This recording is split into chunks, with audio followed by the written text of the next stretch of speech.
Olá, boa noite. Ninguém entrou ainda. Sede. Oi, Silvana, chegando, tudo bem?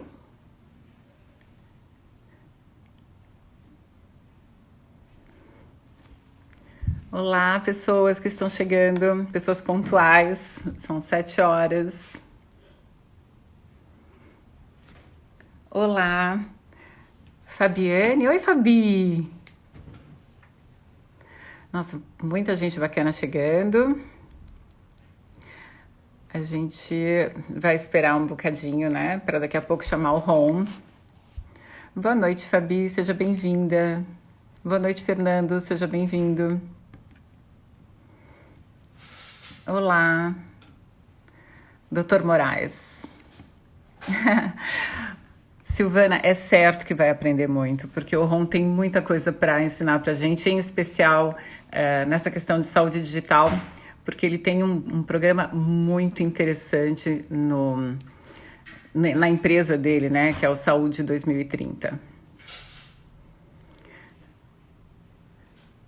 Olá, pessoas que estão entrando. Tem alguns que eu não sei o nome porque, não é? Aparece lá por exemplo, Enfa Digital. Certamente é uma pessoa querida que eu não sei o nome, mas boa noite.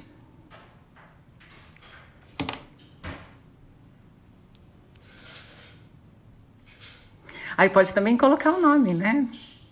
Enfa Digital. Olá. Bom, 7:02, o Ron deve atrasar um pouquinho. Como ele diz, vão fazer um charme, né? Kelly, oi Kelly. Kelly do Enfa Digital. Olá, Drica.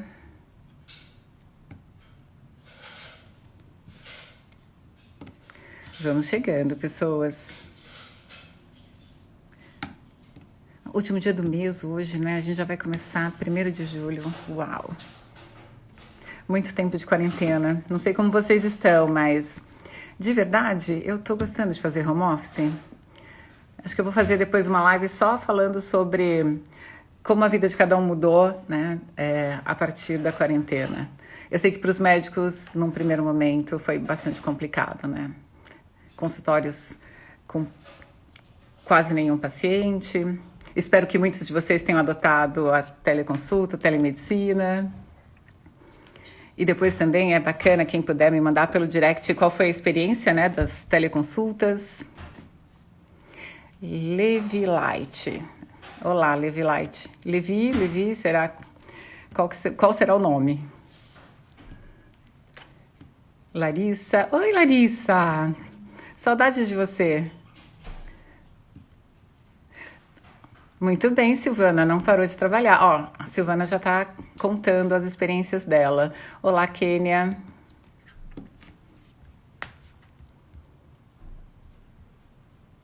Opa. Quem quiser também já ir contando enquanto a gente espera o Ron chegar, vai ser bacana porque a gente já vai trocando experiências.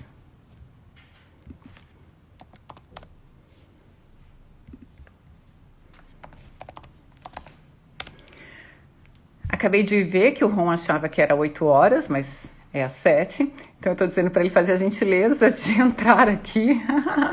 Se ele não entrar, acho que a gente vai mudar o tema da nossa... Ah, não, ele falou entrando agora. Ou seja, a gente ia ficar esperando um bocado de tempo, né? Quase 1 hora até ele aparecer. Kelly, estou em home office com a teleenfermagem. Ah, já sei, Kelly, lembrei de você e a gente vai fazer uma live juntas falando sobre a teleenfermagem. Eu disse que é um assunto extremamente importante, sobre o qual nós quase não temos falado. Eu não fiz nenhum webinar, nenhuma live sobre isso, e os enfermeiros são muito importantes nesse processo, né, da teleconsulta, do telemonitoramento, da teletriagem. A gente tem muita coisa para conversar. Então, a Kelly é alguém que está aqui no meu radar para nós fazermos um webinar ou uma live juntos em breve. Certo, Kelly? Pronto, chegou o Ron. Olá, Ron. Quer dizer então que o Ron iria chegar às 8. Vamos chamar o Ron então. Não é isso. Aqui. Bom, já convidei o Ron para entrar e com um pouquinho só de atraso a gente já vai poder começar. Oi, Olá, Ron. Sandra, tudo bem? Pessoal, boa noite. Sandra, primeiro, desculpa, as nossas agendas são muito malucas, eu sei que a sua também, né? Eu Então, tinha colocado que era às 20, você acredita? Mas estou aqui. acredito. Não, o pior é que as pessoas que entraram para ouvir você falando iam ficar me ouvindo falar aqui 1 hora, não é? E não era bem eu que elas queriam encontrar, mas Não, tá tudo bem. eu estou sentindo que conversando com você, elas aprenderam muito. Porque, pelo menos com os nossos alunos, e a Sandra pessoal, primeiro, boa noite, meu nome é Ron, e a Sandra ela é uma parceira extraordinária nossa, eu tenho certeza que você falou muita coisa boa. Mas estou aqui, estou a seu dispor. Então, perfeito. Ron, eu vi pela minha.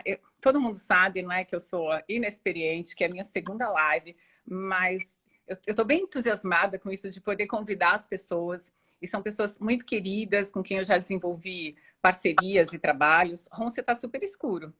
É verdade, não sei por que Vá razão. para a luz, homem. Vá para a luz. Agora, Sai do lado negro aí. agora melhorou. Pronto. Melhorou, melhorou. Então, eu estou super feliz, né, de poder convidar Obrigado. parceiros e amigos. E o Ron é uma pessoa que eu conheci nessa temporada, mas que eu vi que tem um trabalho excelente, que já tem uma história desenvolvida dentro.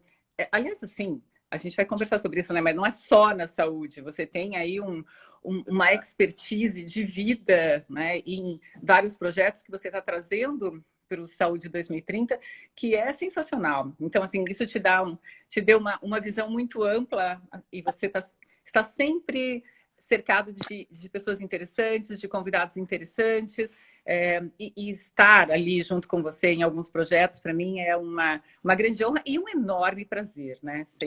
Sem dizer que é um enorme prazer. Bom, deixa eu apresentar o Ron, então, meu convidado de hoje. O Ron, ele é Ron Justa. Eu já achei interessante o nome dele, né? Ainda vou perguntar para ele se esse é nome ou se é apelido, mas vamos lá, porque é bonito, né? Ron Justa, CEO e fundador do Saúde. Você fala 2030 ou 2030? 2030 e 2030, você prefere? Estava me chamando aqui. Eu acho bonito falar o 2030. Então, do 2030, né, do Saúde 2030, que é a maior plataforma de ensino de saúde digital da América Latina. Olha isso. E o Ron, ele é psicólogo de formação e ele é um empreendedor que já foi premiado, assim, globalmente, né, por instituições como MIT, na ONU. E esse Unleash Labs, eu não sei qual é a instituição, você vai explicar para a gente, e foi recentemente indicado para compor um seleto grupo de jovens líderes no Fórum Econômico Mundial. Então, Ron, eu não sei se você quer complementar mais alguma coisa em relação ao seu currículo, antes da gente começar aqui a entrar, né, no nosso tema, que vai ser o construindo negócios através da saúde digital. Então, a gente vai falar sobre isso. Então, não sei se você quer complementar alguma coisa antes da minha primeira questão. Não, tá perfeito. Só dizer que eu sou psicólogo de formação e por isso a paixão pela saúde sempre esteve presente na minha veia, né? Agora, quando as pessoas perguntam, Sandra, primeiro que meu nome é Rômulo, bem brasileiro, se tornou Ron porque quando eu morei fora, por alguma razão, vocês moraram fora, você deve ter sentido isso. As pessoas têm preguiça de falar nomes latinos. Então eu era o Ramelo, eu era o Ramelo, e as pessoas não sabiam muito bem como chamar, Sandra. Eu falei, me chama de Ron. Aí quando eu voltei para o Brasil, ficou Ron. Mas você pode me chamar de Ron, de Ron, como você preferir. Eu gosto do Ron também. Pronto. É melhor, né? Mas é rápido, eu também prefiro. Eu vou começar a E, falar com sotaque, vou começar a falar Ron. Pode deixar. mas Aí vai eu ficar sou perfeito. psicólogo de formação, mas hoje eu costumo dizer que eu sou um polímata, né? Eu adoro estudar, adoro empreender, sobretudo, e adoro me conectar com saberes distintos. Então, por exemplo, uma das alegrias que a gente teve no Saúde 2030 foi encontrar você, né? A sua visão super atualizada, a sua visão muito profunda sobre a saúde o direito na saúde digital, a legalidade na saúde digital, foi um grande achado. Então, quando eu falo que eu sou um polímata, é por prazeres como esse, né? A gente está conversando aqui, você é uma advogada super conceituada, eu, um empreendedor, aí subir na ladeira, é sempre uma ladeira muito alta. Esse é um dos prazeres. Opa, você deu uma travadinha aí, Ron, mas vamos lá. A gente tem uma experiência com travadas, mas hoje você não pode travar, hein? Ah, Olha lá. não, acho que é bateria. Vamos seguindo que eu já vou mudar de bateria aqui, a gente fica tranquilo. Tá bom, tá bom. Então, troca aí. Tá, pode seguir, vamos lá. Tranquilo? Ok. Então, vamos lá. Então, vamos começar falando um pouquinho sobre esse... A gente já conversou sobre isso, que você tem um foco dentro do Saúde 2030, né, do seu projeto, em pequenas e médias empresas, mas na transformação digital dessas pequenas e médias empresas, né? Aí eu queria que você falasse um pouco por que você considerou importante, né, enquanto todo mundo está andando só para as startups e falando muito de startups, né, você foi para as pequenas e médias empresas e isso é bastante interessante. E qual é a importância, né, que você vê da transformação digital dentro de uma organização, né? E aqui a gente vai trazer principalmente para organizações de saúde, mas eu creio que o seu conceito ele vai abranger outras organizações também, né? Sim. Eu adoro focar em PMEs, por uma razão que eu venho do mundo de startups. Só que eu percebi que o modelo de startup, por mais que seja fantástico, tenha gerado tantas mudanças importantes, ele, na verdade, não é o motor de uma economia, no mesmo de uma sociedade, Sandra. Ele é o motor, talvez, de mídia. Todo mundo fala de startup, né? É aquisição X, é vender por Y. Mas o que movimenta mesmo a economia de um país, sobretudo um país como o nosso, de renda média, são as PMEs. E meu sonho, é um sonho da Babesco, é que a gente consiga ter o mesmo nível de importância e de dedicação que as startups recebem para as PMEs. Transformação digital. Transformação digital não é uma panaceia, né? Mas ela é uma maneira de nós nos adaptarmos aos tempos. É legal quando você fala de digital, porque eu não acho que digital é só bits e bytes. O ser humano tem uma digital, tá aqui a nossa, né? Sim. Então, a gente não deve pensar que tudo vai para a nuvem, que tudo vira robô, que tudo vira aplicativo. O digital, na verdade, ele é uma forma de manter as pessoas no centro e gerar comodidade e acesso mais rápido. Então, não, Ron, beleza, eu entendi porque eu peço comida no iFood, eu peço corrida no Uber, mas saúde, mais direito, muita gente me pergunta isso, Luciano, direito, a gente traz essa hipercomodidade para o direito. Então, essas áreas não são abertas à transformação digital? São sim, são bastante. Talvez elas não foram as que originaram essa transformação, mas elas precisam receber. Então, a transformação digital ela é importante, sobretudo para as PMEs, porque é um fator hoje de sobrevivência. Ou, eu diria até mais, Sandra, de relevância. Sobrevivência, às vezes a gente pensa assim, a empresa ela está andando porcamente, andando de lado, ela quer sobreviver a qualquer custo, ao custo dos seus colaboradores, ao custo da saúde dos sócios. Não, não é sobreviver, mas é se tornar e se manter relevante. Transformação digital é empresas se manterem relevantes e se comunicarem com diversos tipos de clientes. É isso que eu entendo como transformação digital. E eu enfatizo de novo, não é coisa de startup, pessoal. PMEs, grandes corporações também fazem isso. Mas as PMEs, as que mais precisam procurar iniciativas e oportunidades de transformação digital. Mas assim, você acha que essa transformação digital, então, ok, não é bits e bytes, mas começa-se por onde, né? Então, começa-se através da educação, só a educação transforma, eu vou buscar consultores, como que eu penso no meu negócio e como que eu penso em colocar a transformação digital para justamente sobreviver, mas sobreviver no sentido de ter sustentabilidade, né? De ter relevância para a sociedade, né? E claro, né? Assim, o que eu gosto muito em startup é isso de pensar que normalmente o startupeiro pensa que tem uma ideia genial e que só ele teve e ele se joga naquela ideia, né? Na verdade, muitos tiveram talvez ideias semelhantes, mas houve um que, de alguma maneira, se lançou àquele projeto e foi buscando ferramentas para fazer com que aquele projeto se tornasse uma obra, né? Então, o sonho se tornasse uma obra.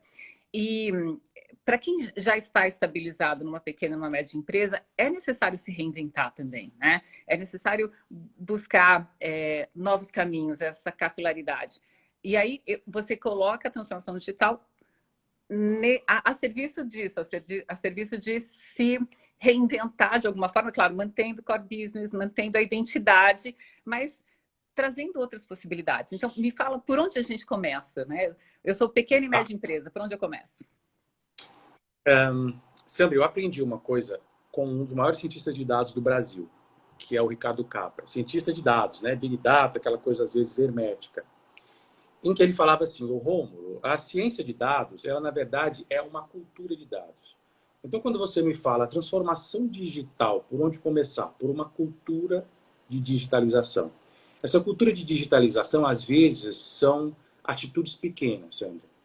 Como, por exemplo, você ter uma presença digital. Você ter um canal de WhatsApp em que você pode conversar com o teu cliente.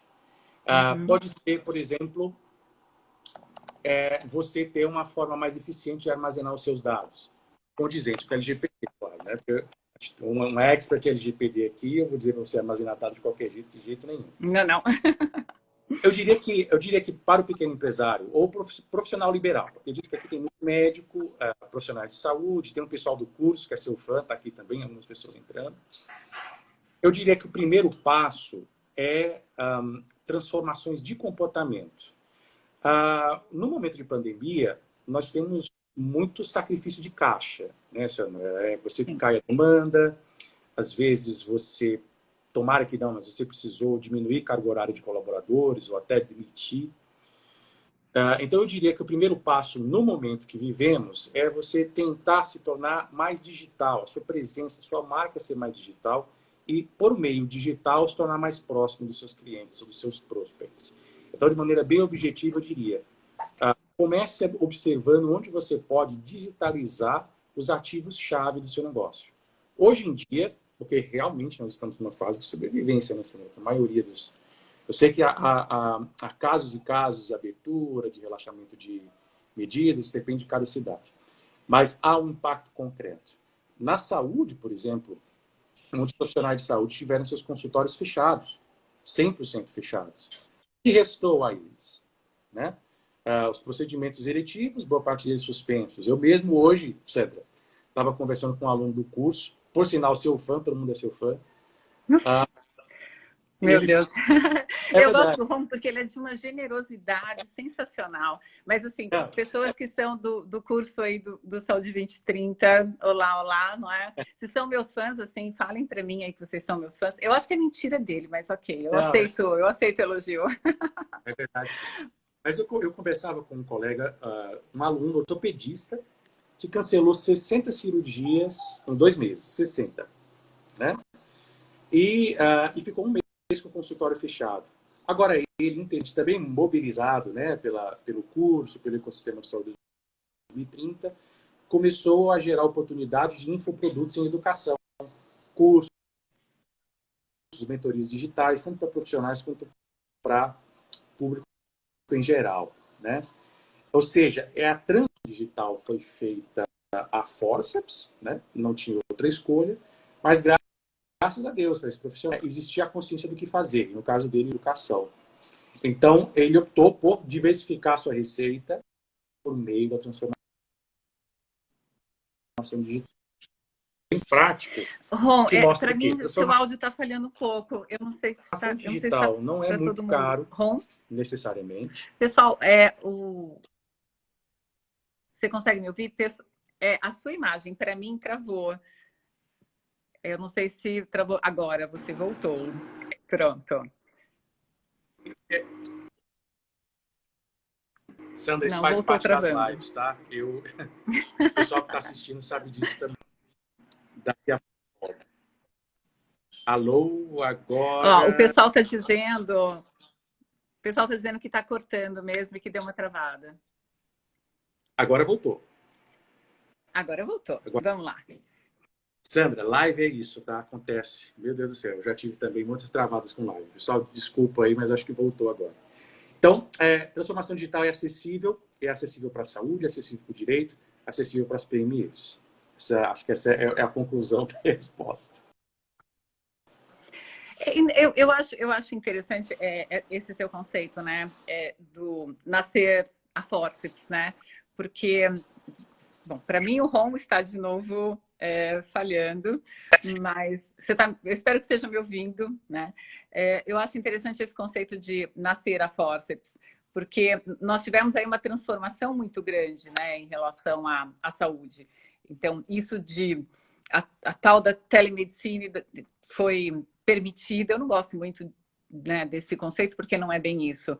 Dentro da telemedicina, faltava a teleconsulta, e com a permissão para a teleconsulta, muitos médicos começaram a olhar para essa possibilidade de, inclusive, fazer mudanças dentro do seu consultório e trazer, né, também isso que você chama aí do negócio, de tornar o negócio também digital, né? Como é que eu posso fazer para ir além do meu prontuário eletrônico? O que eu tenho, assim? Ok, eu tenho meu prontuário eletrônico, eu tenho vários equipamentos que eu utilizo para fazer exames, mas não é só isso, é colocar essa tecnologia toda à minha disposição, né? E como que eu faço isso? E, de fato, nesse momento do Covid-19, muitos tiveram que dar uma acelerada, né? E repensar como que daqui para frente o seu negócio vai ser.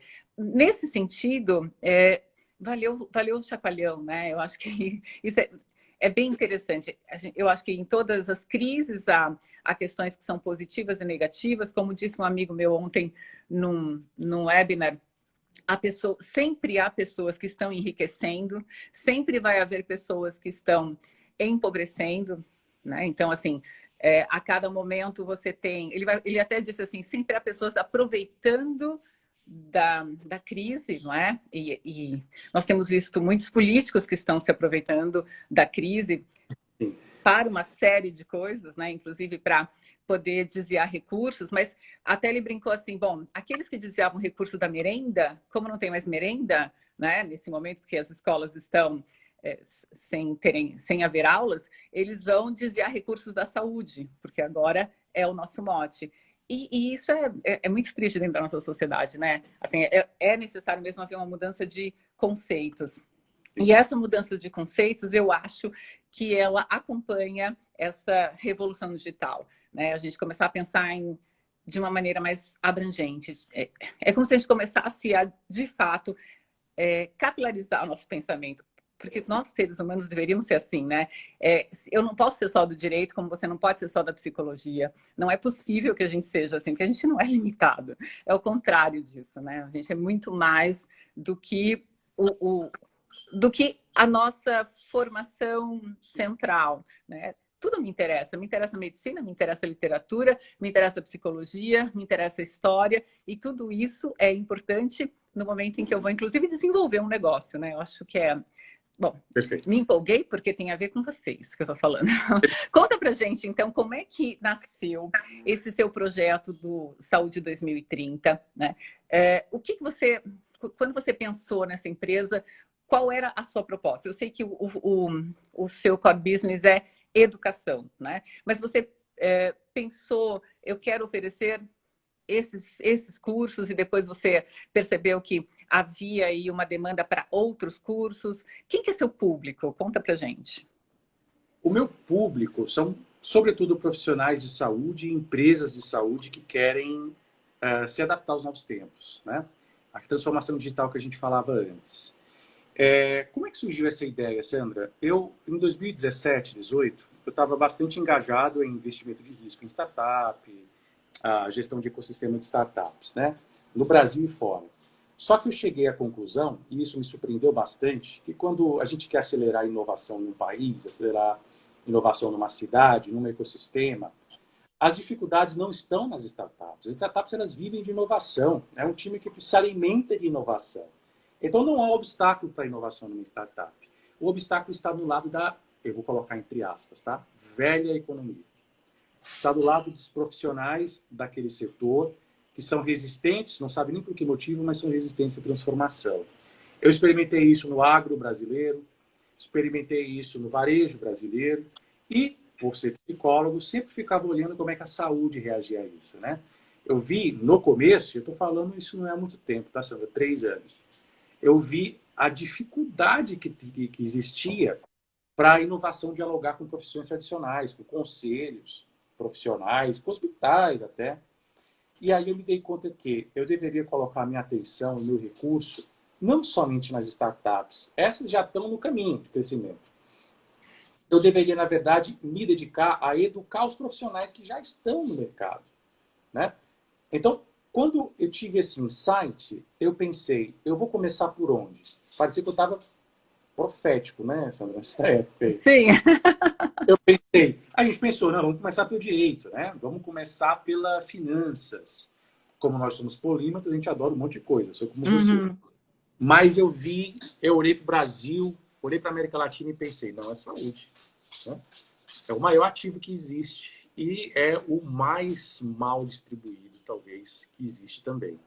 Então surgiu desse insight, só que aí veio um outro problema, Sandra. A gente não queria ser uma faculdade, ninguém quer seguir aquela romaria burocrática, até porque eu mesmo e o nosso time, a gente não acredita mais tanto, ou pelo menos 100%, de que a solução universidade é a melhor para educar e preparar, né? As universidades precisam se transformar também. Então nós começamos a pensar em que formato vai ser essa preparação dos profissionais de saúde. Tem que ser um formato novo, tem que ser um formato adaptado aos tempos corridos, né? Microaprendizagem, cursos livres, uma formação que funciona como Netflix. Começaram a vir essas ideias. E aí, ano passado, a gente lançou na Hospitalar do ano passado a formação em saúde do futuro, a primeira da América Latina. E desde lá tem sido uma viagem extraordinária, né? Mais recentemente, a gente decidiu fracionar a jornada, não a jornada, a formação que era maior, em cursos menores, né? Para fins mais objetivos. E daí surgiu o curso Construindo Negócio em Saúde Digital, do qual a gente tem a felicidade imensa de ter a Sandra como a consultora jurídica oficial, né? Então, hoje o nosso público é de profissionais de saúde, mas também das áreas abrangentes de saúde. Sendo que a gente tem advogado especializado em saúde, ou pelo menos que advoga na área, muito pessoal de marketing, muitos gestores vindo de áreas diferentes, marketing para a saúde, tem muita gente. E a gente espera crescer cada vez mais, né? Porque essa proposta de fazer uma universidade, ao contrário, né? Ela é polímata, ou seja, ela não parte dos elementos do conhecimento para produzir algo. Ela parte do conhecimento que já existe, vai descascando esse conhecimento e descobre coisas novas. É isso que a gente quer fazer. Mas esse foi um insight que levou ao Saúde 2030 e vai levar futuramente ao Finanças 2030, ao Direito 2030, vai levar um monte de coisa assim, eu espero, né? Ah, eu tenho certeza, tenho certeza. Porque a primeira coisa, é necessário esse insight, você achou o caminho, né? Então agora você justamente vai fazer aquilo que a gente estava falando, você vai capilarizar essas oportunidades, não é? E eu acho sensacional você falar que tem pessoas de marketing que estão dentro desse curso, né? Do Construindo Negócios em Saúde, porque as pessoas precisam entender o que é a saúde para poder trabalhar com ela e por ela, né? E só é possível fazer isso através da educação, dessa vivência mais estruturada. É claro que nós temos informações vindo de todos os lados, mas selecionar informação é muito difícil. Para selecionar informação, você precisa ter uma formação, né? Porque senão você acaba sendo bombardeado e você não sabe o que você precisa escolher para ir construindo, né? A sua estrutura. Então, acho que o que você faz é justamente possibilitar que as pessoas tenham contato com muita informação e selecionem o que elas precisam para poder continuar a jornada delas, né, na profissão, enfim, até começar novos projetos, né? Construindo negócios, adoro o nome. Bom, pessoal, deixa eu só falar uma coisa, olha. Tem um pessoal que falou oizinho aqui, não é? Então, o Micolombo mandou um oi, então um beijo, né? Agora eu vou ser blogueira. Beijinhos. Pessoal, o Ron, ele adora também responder perguntas, então vocês podem questionar o que vocês quiserem, lembrando aí, não é, que ele tem como projeto educação e ele está voltado para a saúde. Então, o que convergir aí, não é, para aquilo que a gente está aqui conversando sobre saúde digital, aquilo que vier à mente, vocês podem perguntar, né? Em especial, se tem gente aí que tem pequenas e médias empresas, é o momento de explorar aqui uma personalidade que tem muitas ideias. Eu queria agradecer também aqui o Enfa Digital, diz que está sempre acompanhando a gente, isso é muito legal. E eu queria que você falasse uma outra coisa agora, que você falasse sobre a tal das 4 teles, né? Você escolheu 4 teles, decidiu no seu curso falar sobre elas, você construiu os módulos a partir dessas 4 teles, e eu queria que você explicasse para a gente quais são essas 4 teles, a importância delas, né? E o que a gente pode aprender a partir desses seus conceitos. Tá, Sandra, as 4 teles, elas estão dentro de um modelo de negócio que o Saúde 2030 vem desenvolvendo há alguns anos já, né? Esse modelo de negócio é também conhecido como tese de investimento. É o que a gente, por exemplo, enxerga que é onde estão as grandes oportunidades de crescimento na saúde.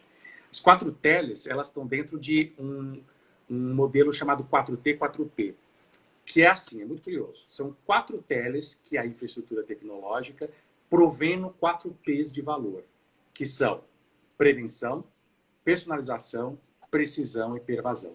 Eu gosto sempre de começar pelo valor, porque a tecnologia em si ela não deve ser um fetiche, né?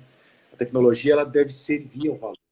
As teles são teleconsulta, o telemonitoramento, telediagnóstico e teleeducação.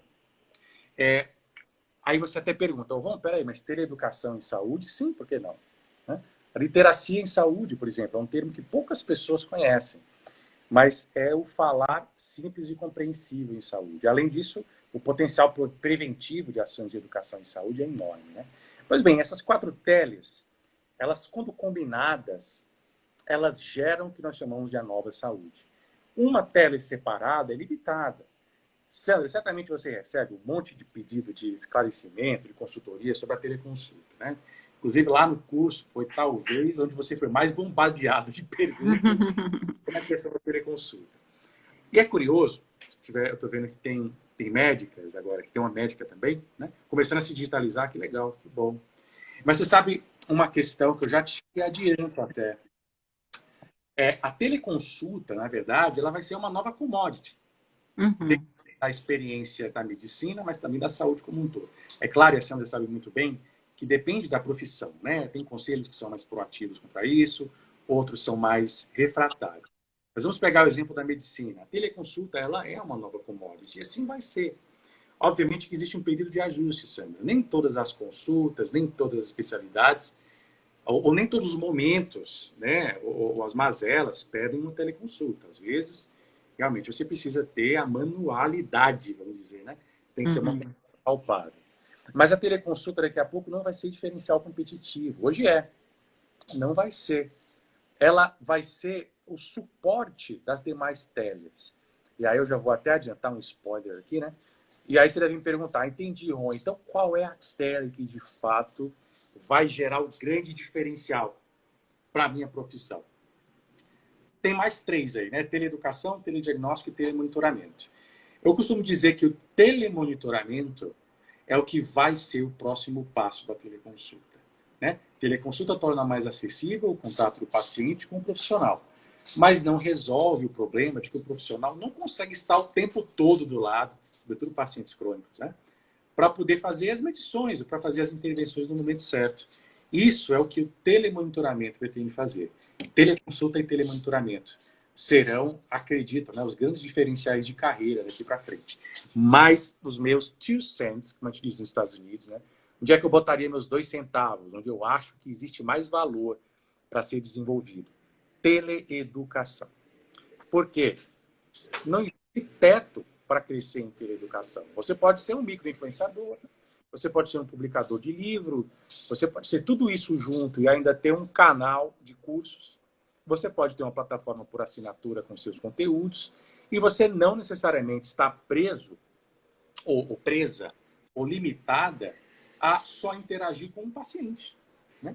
Você, na verdade, pode ter uma audiência muito maior do que sua cartela, vamos dizer assim, o seu grupo de pacientes. Então, 4T são as 4 T's que serão a infraestrutura, da nossa modesta visão, né, dessa nova saúde. Eu falo nova, mas eu tenho um pé atrás com esse negócio de futuro, futurismo. Sabe por quê, Sandra? Porque eu costumo dizer que eu sou um presentista, né? Eu sou um presentista. Eu acredito que quando você pensa no futuro, somente no futuro, pelo bem do futuro, né? E aí você tenta fazer aquela engenharia reversa. Ah, se vai ter robô, eu tenho que me preparar aqui. Não, eu acho que você tem que analisar primeiro quais são as dores. As dores à saúde são múltiplas e nem sempre elas são resolvidas por tecnologia de alto padrão. Uhum. Boa parte dos problemas, dos gargalos da saúde seriam resolvidos com uma boa comunicação, por exemplo, né? Assim, fala para mim, o que que você acha? O que que você acha que são os gargalos da saúde que seriam aí resolvidos com uma boa comunicação? Você está falando no atendimento de forma genérica, né? Então, você está falando de assistencialismo. Então, você diz assim, por exemplo, no SUS, uma boa conversa resolveria? Isso é dentro de um consultório privado, né? Me conta aí essa questão que você colocou que eu achei interessante, eu ouvi sua visão.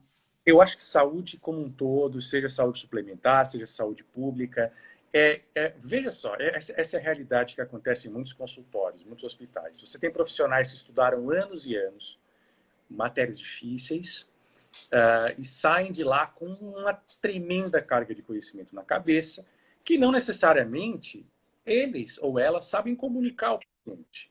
Né? Uhum. Isso é que é a questão. Ah, mas ele fez residência, fez estágio, mas compara com o tempo que você ficou afundado, estudando lá, teoria, prática. Então, existe um abismo de comunicação que poderia ser suplantado com algumas medidas muito simples. Quem gosta desse tema poderia estudar sobre literacia em saúde. Em inglês é Health Literacy. Infelizmente, no Brasil, Sandra, não é um tema muito difundido, né? Mas na América Latina, por exemplo, agora há pouco, eu participei de um projeto do MIT, Universidade Americana, para a América Latina, de ações de redução dos impactos da Covid. E um dos assuntos que mais entrou para a América Latina, naturalmente, né, o nosso continente é extremamente injusto e desigual, é você ter comunicação efetiva entre profissionais de saúde e paciente, entre médico e paciente, entre psicólogo e paciente, entre instituição e população. O que é uma comunicação eficiente? Que leva em consideração o contexto da pessoa, o contexto cultural. Que leva em consideração, por exemplo, que nós temos uma população analfabeta ainda enorme. Ou que, às vezes, um termo que você fala numa região do Brasil, em outra, significa algo completamente diferente. E não adianta a gente ficar, por exemplo, pensando que, beleza, não, então, agora com as teles eu vou ser 100% acessível, eu vou ter capilaridade em tudo. Se você não se comunicar bem, e aí um caso bem prático, onde a gente vê o poder da comunicação bem feita, é na adesão aos tratamentos, Sandra. Adesão aos tratamentos. É muito comum você ver, por exemplo, pacientes que recebem a receita, a orientação de tratamento, mas, por vergonha, não dizem que não entenderam. Uhum. E aí você passa, por exemplo, na receita, vamos dizer, você tem que tomar essa pílula. Não, um caso bem clássico que é: a pessoa vem para fazer a cirurgia, né? Foi orientada antes a ficar em jejum, mas na cabeça da cidadã ou do cidadão, o jejum era não comer. Ele tomou um suco de laranja, tomou, sei lá, alguma coisa cheia de açúcar, foi fazer a cirurgia e voltou para casa. Uhum. E vê o impacto que isso tem, meu Deus. Você, do ponto de vista financeiro, né? Você mobilizou uma equipe, mobilizou recurso que não foi utilizado. A pessoa vai ter que pegar um ônibus, voltar 200 quilômetros lá para o interior, depois vai ter que voltar. Então, para concluir essa questão de por que eu tenho um pé atrás com o futurista, né? O futurismo, em geral, esse futurismo mais, vamos dizer, futurismo mais sem noção, né? Leva em consideração que o futuro é hegemônico, que existe uma tecnologia que vai se espalhar igual para todo mundo. Não vai, cara. Em Boston, por exemplo, que é onde a gente tem uma proximidade muito grande, né, com o ecossistema de Boston. Quando você entra lá, você tem a impressão que você já está em 2030, em alguns campos, não todos, né? Em alguns campos.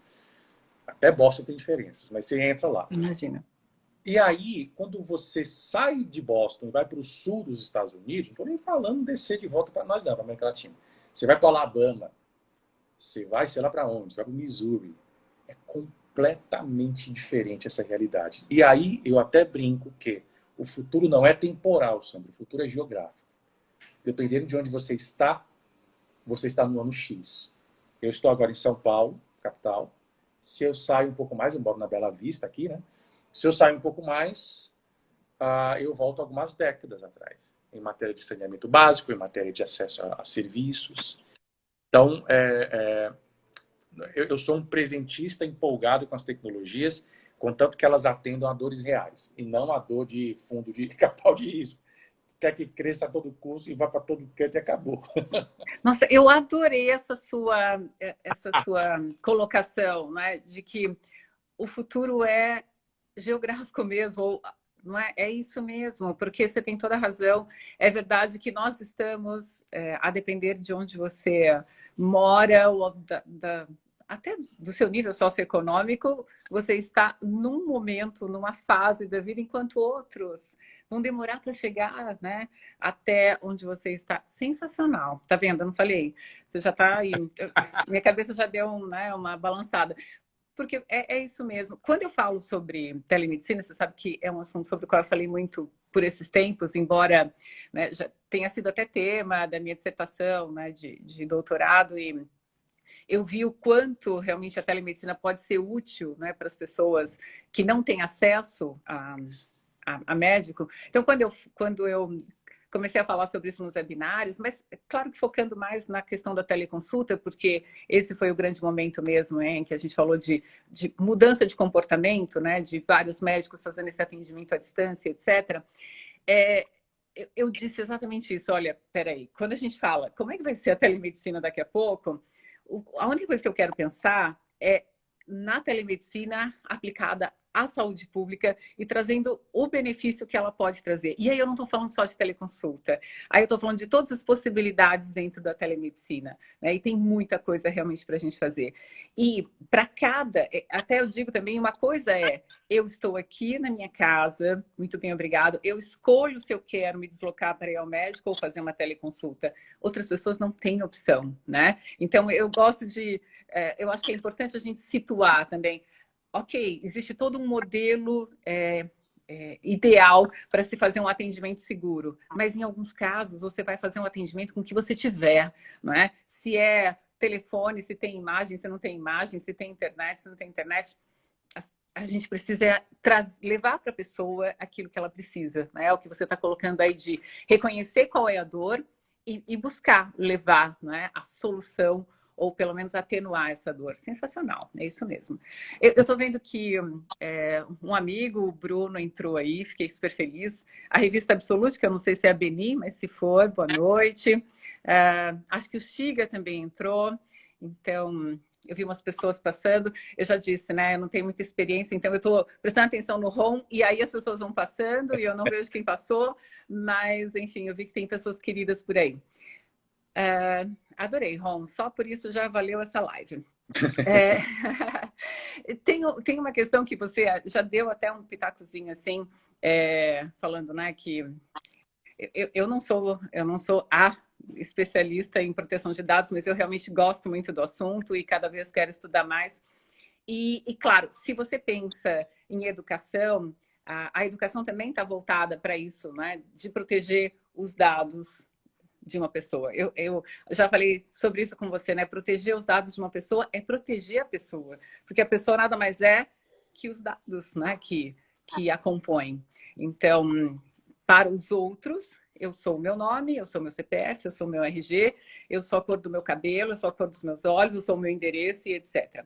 E eu vejo que essa preocupação em relação à privacidade e proteção de dados, e eu não estou falando só aí de aplicação da LGPD, porque a preocupação com a proteção de dados vai muito além disso, né? A LGPD é uma ferramenta que, ok, veio em excelente hora, mas inclusive por uma questão comercial, né, para que a gente possa, né, praticar com um pouco de segurança jurídica para os países, né, para outros países que estão mais desenvolvidos nessa seara, né, com um pouco mais de tranquilidade para eles. Então, é interessante que nasce antes como uma necessidade comercial e não algo que partiu de uma conscientização da sociedade, porque não é bem assim, nós temos uma cultura diferente, né, da cultura europeia, e não estou dizendo quem é melhor ou pior, mas estou dizendo que é diferente, né?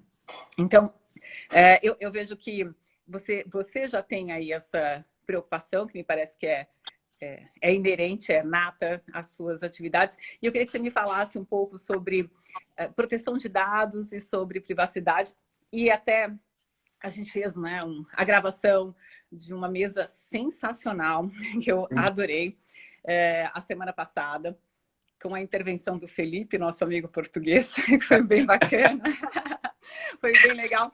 Mas até, eu nem sei se já está disponível para as pessoas, mas eu queria que você falasse sobre o Congresso, sobre essa mesa e sobre essa sua preocupação com a proteção de dados, a ponto de, inclusive, ter criado uma mesa só para discutir esse assunto.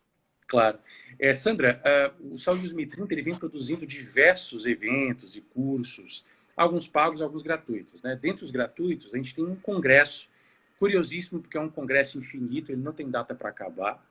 Essa metodologia surgiu de uma insatisfação que eu tinha com o congresso. Meu Deus, eu gastava tanto dinheiro viajando. E depois eu comecei a perceber que, cara, eu estou ouvindo as mesmas pessoas, falando as mesmas coisas. Então eu vou fazer o seguinte, a gente vai criar um congresso que não tem data para acabar, é 100% digital, e a gente vai trazer temas construtivos para pensar a saúde após a crise, né? Que é a crise que vivemos. A 7ª mesa que nós gravamos há pouco foi sobre o futuro da privacidade dos dados da saúde. Sandra, cabeçando, nós tínhamos o Renato Opsblum, tínhamos a Raíssa extraordinária, inclusive nos foi trazida pela Sandra, e nós tínhamos o Lucas. E de onde surgiu essa demanda para falar sobre dados? Assim como a Sandra fala, boa parte da nossa subjetividade hoje está na nuvem, concorda? Eu, quando quero relembrar uma fase da minha vida, eu vou no Google Drive, eu vou no Google Fotos e vejo um pedaço da minha vida. Mas, ao mesmo tempo, se eu quero a comodidade de comprar alguma coisa, eu posso escolher fazer o login nessa plataforma com o meu Facebook. E aí eu começo a ver, meu Deus, quanto da minha vida está espalhada há anos, não é de hoje.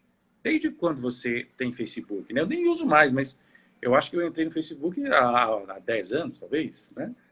Há 10 anos eles têm meus dados, meu Deus do céu. E o que é que está sendo feito disso? Uma série de escândalos abriram nossos olhos, né, no ponto de vista global. Eu vou só citar Cambridge Analytica, mas, meu amigo, já tem tanto escândalo rodando aí. Sim. E aí a gente vem para a saúde.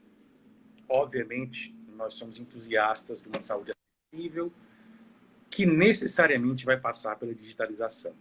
Agora, quando a gente começa a perceber, Sandra, e aí é onde veio a necessidade de fazer parte do congresso sobre isso, em trazer você como consultora de um curso sobre negócios de saúde digital, é a gente perceber o impacto que o mau uso dos dados em saúde pode causar, os impactos ruins. Se a gente pensar em dados sensíveis, não existe dado mais discriminatório, talvez existam alguns, mas dentre os mais discriminatórios estão os dados de saúde.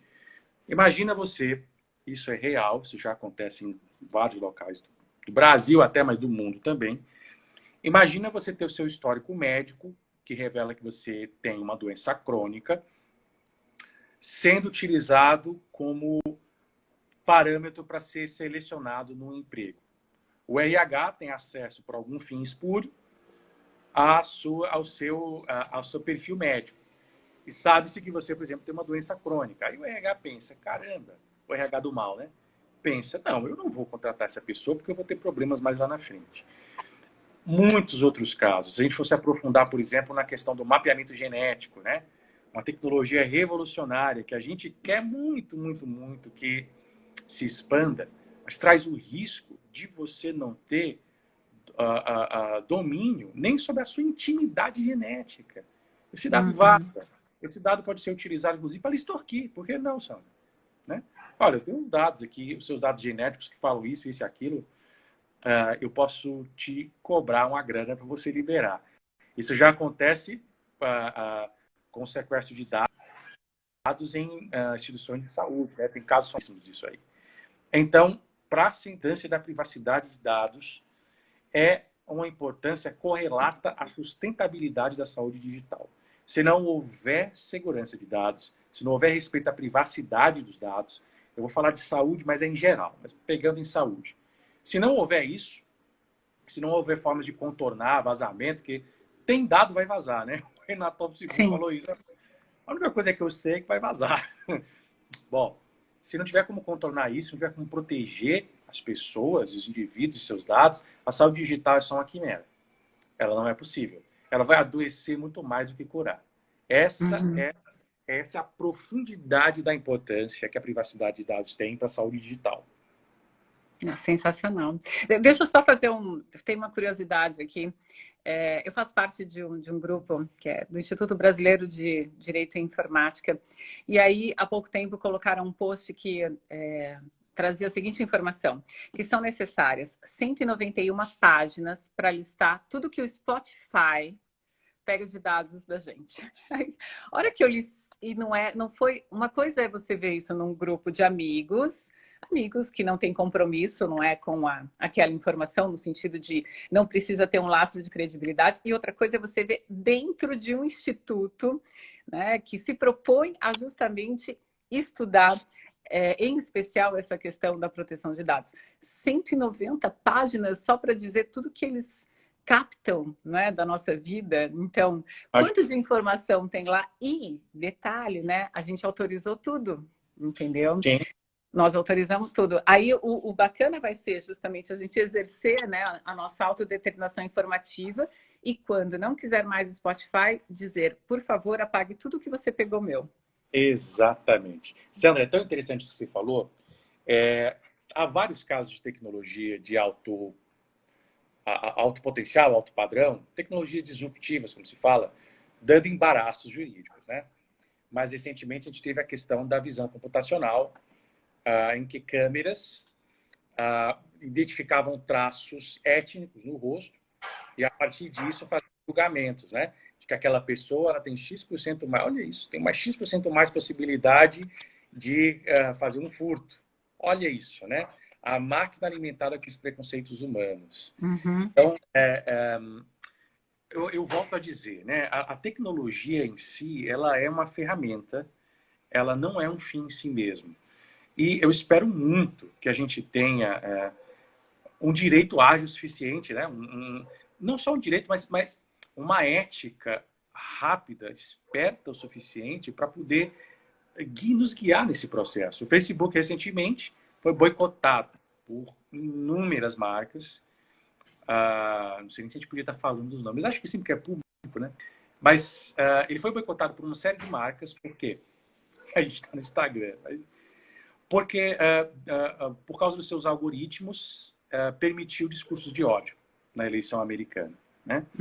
Isso foi uma política da empresa.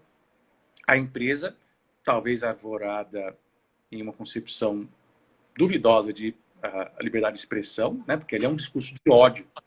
É um discurso de ódio, não tem o que dizer. As marcas, olhando aquilo, falaram, não vou mais pagar. Não vou mais pagar Facebook Ads, não vou mais pagar. E agora eles estão voltando atrás. Então, mostra novamente que, inclusive, os grandes mocinhos, né, os grandes nomes da revolução tecnológica, da década da startup, eles também precisam ser colocados em xeque. É preciso haver uma auditoria, né? É preciso haver um exame de consciência, independente de que tecnologia você esteja falando. É preciso, sim. Tecnologia não é um fim em si mesmo, ela deve servir a necessidades reais. É isso aí. E assim, é perfeito o que você colocou, e pensando, né, de novo na proposta do Saúde 2030, isso é educação, né? É uma transformação. A gente tem que passar a colocar o quanto é importante essa cultura de proteção e aquilo que a gente já falou sobre a possibilidade de se manipular e de se até eleger, né, um presidente com base em perfis, né? E fake news, né? Você consegue, né, criar uma revolução hoje dentro de um país sem que haja um fato verdadeiro, só plantando fake news. Isso é impressionante. A serviço de quem, né? Ron, a gente tem 5 minutinhos e eu quero que dê tempo pelo menos a gente falar boa noite. Eu só queria que você falasse sobre um projeto que nós temos em comum, né? Que é o em breve aí a gente vai ter o nosso curso juntos e acho que vai ser bem bacana, que vai ser tanto para profissionais da saúde como profissionais do direito, e que você também dissesse como é que o pessoal faz, então, para acessar, né, o Saúde 2030 e ver todo o conteúdo que você disponibiliza, aquele conteúdo que é gratuito, né, que não tem ônus. Então, pega aí uns minutinhos para isso. Tá bom. O projeto é uma continuação dessa parceria que nós estamos fazendo e nós vimos que há um espaço gigantesco para criar um curso sobre direito para a saúde digital. Direito para diferentes elementos da saúde digital. A gente falou de 4 teles, só aqui valeria uma formação inteira, né? Só para falar de teleconsulta, a Sandra, com muita graciosidade, gastou horas conversando com a gente, gravando vídeos, para explicar o ponto de vista dela sobre isso. O curso vai ser Direito Aplicado à Saúde Digital. Nós estamos em fase de pré-produção, a gente está conversando a respeito. Acredito que se a gente conseguir alinhar nossas agendas, que deve estar saindo por aí em setembro, né? Profissionais de saúde, claro, devem fazer, mas também profissionais de direito, né? É uma visão ampla em diálogo com direito e saúde. É isso que a gente vai oferecer. Nós estamos nesse exato instante, Sandra, no segundo dia da jornada de saúde digital, gratuita, conteúdos gratuitos falando sobre o futuro da saúde nessa visão maior de cuidado híbrido. Quem quiser, quem tiver aqui, é só ir lá para o perfil do Saúde 2030, vai na bio que você consegue se inscrever. Além disso, saude2030.com, entra lá, você consegue navegar um pouco nesse imenso ecossistema que a gente tem muita coisa legal. E acompanha a Sandra também, porque ela participa de um monte de coisa da gente, ela participa de congresso, participa de curso. Então, certamente, vocês também vão conhecer um pouco do que a gente está fazendo por meio da Sandra. Perfeito. Bom, dessa vez eu não vou deixar o Instagram me derrubar sem eu falar tchau antes. Então, eu queria que você, né, fizesse a sua despedida e... Infelizmente, não teve espaço para perguntas, mas é só escrever no direct do Saúde 2030 e tirar dúvidas e saber sobre cursos. Então, o caminho todo mundo já sabe. E tem também o LinkedIn, que eu acho que é um espaço bem bacana, né, para a gente acessar. Acho interessante. Fala o seu tchau. Né? Pessoal, obrigado demais, Sandra. Obrigado pelo convite. Conte sempre comigo e com a gente, a hora que você precisar. Desculpa aí no começo, a gente teve um começo meio conturbado, eu errei a agenda e tal, mas o que importa é que eu estou aqui com você e estarei sempre que você pedir, porque eu gosto muito da nossa parceria. Pessoal, obrigado, boa noite para todo mundo, espero ver vocês de algum modo, no Saúde 2030, aqui, nos cursos, como vocês acharem melhor. Bom, pessoal, eu agradeço. Hoje a minha experiência foi um pouco melhor. Eu falei para o Ron, me chama para qualquer live, qualquer webinar que eu vou, mas quando se trata de fazer a minha, eu fico com as mãos geladas, né? Mas, enfim, o bacana é que tem muita gente querida por aqui, então eu agradeço, né, por vocês terem participado. A semana que vem a gente tem mais e vai ser bem bacana. Então, é legal se vocês puderem acompanhar a nossa agenda e acompanhar também aí o percurso do Saúde 2030, que eu acho que a gente vai ouvir falar muito sobre isso. Rose Marçal, eu não sei se você entrou só agora, mas um oi para você. É uma amiga muito querida, uma otorrino sensacional. Tô vendo a Silvana Morandini também, falando tchau, a Renata. Eu adorei, né, ter todo mundo aqui. É como se a gente estivesse recebendo pessoas em casa. Bruno querido, o Bruno é outro otorrino, que tem um papel extremamente importante no esclarecimento, não só da telemedicina, mas vários assuntos sobre os quais ele fala com os médicos, e ele tem também uma capacidade de comunicar que faz chegar a informação para os colegas, né? Eu acho que é o que você falou, de você poder estar em várias, né? Você pode ser médico e, ao mesmo tempo, ser um teleeducador. É sensacional. Bom, pessoal, boa noite, então. Boa noite, Ron. Super obrigada. Tchau, tchau. Até uma próxima. Tchau, Bruno. Até. Tchau, pessoal.